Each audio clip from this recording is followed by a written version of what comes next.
Alright, it's Mate Redacted. I was drinking some of Mike's premium schooner the other day, and in a frenzy of clarity, I started thinking about Daedric Princes. They're quite a wacky and varied bunch. From Daedric Princes like Jyggalag, who is completely bonkers, he talks about giving you cheese and strangling you with your own intestines all in the same sentence, and then Daedric Princes like Molag Bal, who made vampires through completely out of pocket means, which probably shouldn't be discussed in the first minute of a YouTube video. Or in any minute of it, to be fair. I think it's fair to say that they are a bunch of nutters who are often the gods of random weird crap. There are 18 of them in the Elder Scrolls games right now, but what if there was another one? What if another one ascended to power to become a Daedric Prince? What if Todd Howard ascended?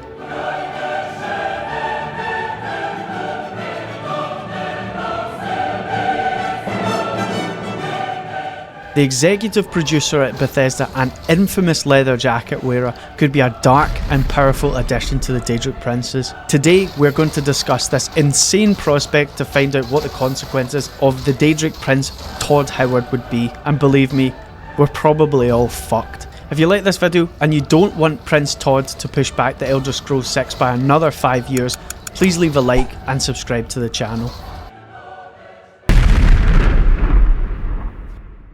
It seems like the Daedric Princes are the princes of things which kinda sum up their personality and aims. Miri's Dagon is the Daedric Prince of destruction, change, revolution, energy and ambition. If we think of the Oblivion Crisis, the things which Dagon is the prince of kind of line up with how he conducted himself and what he was trying to do. Trying to take over Nirn using the mythic Dawn.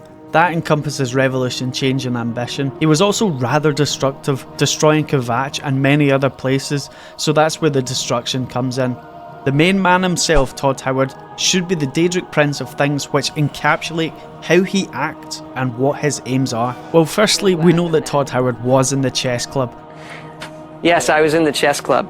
And that his main aim is probably to re-release Skyrim a few more times before the Elder Scrolls 6 finally comes out. Unfortunately, Boethia is already the Daedric Prince of strategy and trickery, so Todd can't use his skills to be the Daedric Prince of tricking us all into buying Skyrim again. This also means that Todd's time in the chess club was a bit of a waste of time, which is a shame. You may also be surprised to find out that there was once a time in which Bethesda existed without Todd Howard in it. Todd was quite persistent in his attempts to get a job with Bethesda. He approached them at least 3 times, but probably more, before he was finally given a job. Nowadays, if you did that, you'd probably be arrested, tased and blacklisted from the company.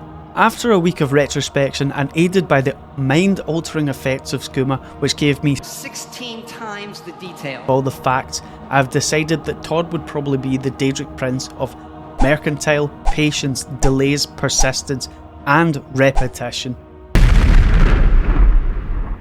Each realm of Oblivion exists as sort of a projection of the will of the Daedric Prince.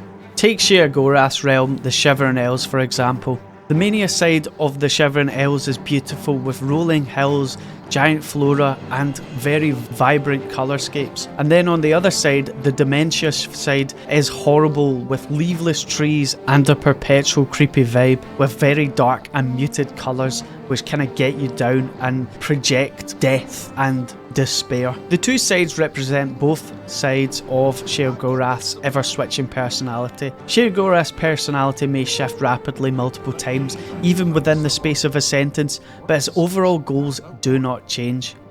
As Todd's will is to resell and re-release a slightly changed product as many times as possible, and also to make people wait an extended period of time for the next product, I imagine Todd's realm would be a misty, rocky land with dry, twisting gullies.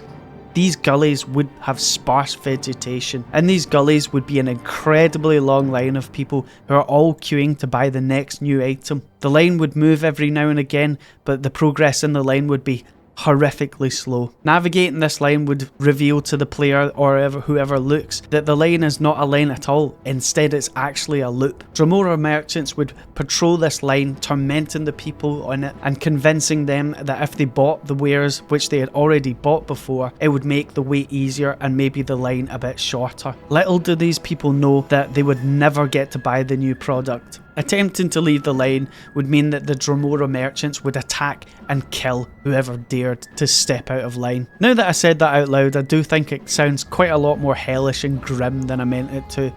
Maybe Todd could add some chill bits to his realm as well, away from the line of doom and despair. He did make quite a few games which have very beautiful vistas and landscapes, so maybe just chuck a few of them away from the line and misty, rocky gully bit.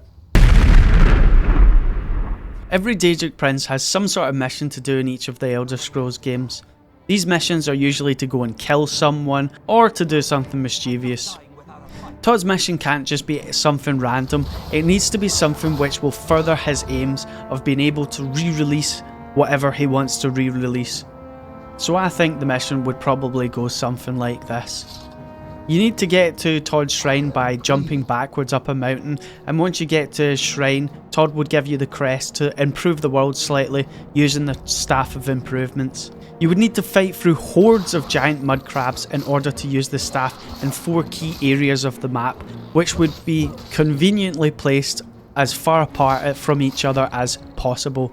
Fast travel may actually be disabled in this quest, so we hit the 2-hour non-refund window of course. Each time you use the staff, it fills up an orb a little bit. After this, and doing all 4 key areas of improvement, a dragon would spawn named Pachernax, which would need to be killed.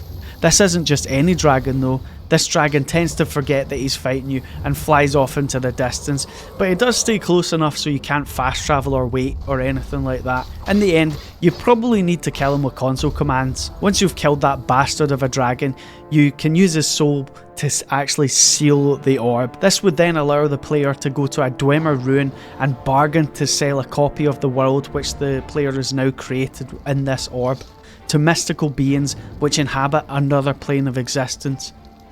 The other copy of the world is held in the orb you were filling up, of course. It turns out this quest was basically to marginally improve the world, killing a patch to keep all of the same bugs in it, and then selling the world. You're basically helping in the universe Todd to sell the game again with tiny improvements. And your reward for doing this is a special item which increases the rate at which NPCs say their catchphrases. Every time you pass a guard, they will now tell you about that fucking arrow in their knee, maybe twice, maybe even 3 times if they're feeling sadistic. Maybe Todd could throw in a couple thousand gold pieces to just sweeten the deal a little bit, because I don't think many players would want to play apart from psychopaths and completionists. The effect of having Todd as a Daedric Prince in the game would be just to add a little bit of chaos into the world. Perhaps the worshippers of the Daedric Prince Todd could go and hunt those bastards who follow Stendarr and constantly get up on their high horse when it comes to the other Daedra. A quest is a quest. I never asked to find Meridia's beacon up my ass, and I never asked for Sanguine to come to my local pub. He challenged me to a drinking contest, and drinking is one of the few things that Scottish people are actually good at. We're shite at football. We fucked it at the Euros. What am I going to do? I have to take the quest. I have to hold my own. My nation is counting on me to drink this motherfucker under the table. And these Stendarr people are not letting me do that. Having Todd in the game would be a cool cameo. Just like when that brilliant eccentric Hideo Kojima voiced Hideo Kojima. Not sure if Todd could get away with it though, as he's losing a bit of his standing amongst the fans after that whole Starfield thing. We won't talk about it, but it would be interesting nonetheless. The sad fact about it is that the Todd Howard Daedric Prince quest would probably not be included with the base game of whichever master this is shoehorned into. Instead, you'd need to buy it from the Creation Club for 25 fucking quid. Let me know down in the comments section below, what do you think the Daedric Prince Todd Howard's quest would be? And how would you get to his shrine? If you like this video, please leave a like and subscribe to the channel.